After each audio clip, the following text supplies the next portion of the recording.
រងចាំតែដាច់ទឹកភ្លៀង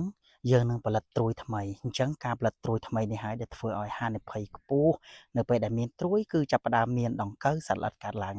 ដូចជាតកូវមូស្លឹកតកូវសញ្ញេហើយសត្វល្អិតមានខ្ញងកញ្ចែមូតែអំពិលព្រៃហើយវានឹងវាយលុកជិះអត់ផុតទេពីមួយឆ្នាំទៅមួយឆ្នាំបងប្អូនអញ្ចឹងបងប្អូនមិនថាសត្វល្អិតស្លាប់រឹងសត្វល្អិតស្លាប់ទន់ដង្កូវទូទៅមូតែខ្ញងកញ្ចែមអំពិលព្រៃចៃម្សៅចៃសបងប្អូនប្រើប្រាស់ជាមួយនឹង Speed ដែលមានរូបមន្ត 3 in 1 វាកម្ចាត់បានទាំងដង្កូវទាំងសត្វល្អិតព្រមគ្នាតែម្ដងបងប្អូននេះបងប្អូនបាញ់ហើយ Speed នេះកាត់ stress បានល្អទៀតវាទម្រង់ AW ពពួកទឹកសវាអត់ក្តៅហើយក៏អត់ត្រជាក់ដែរវានៅកម្រិត 50% បាញ់កាត់ stress បានល្អបាញ់វគ្គត្រួយបានបាញ់វគ្គការផ្លែបានវាពពួកតម្រងទឹកសខាប់ដែលមានគុណភាពខ្ពស់ហើយតម្លៃធូរថ្លៃមែនតើបើសិនបើបងប្អូនទិញច្រើនក៏មានតម្លៃពិសេសផងដែរតម្លៃពិសេសជូនបងប្អូនសម្រាប់បងប្អូនយកទៅបោះដុំក៏ដូចជាយកទៅប្រើប្រាស់នៅក្នុងចំការធំ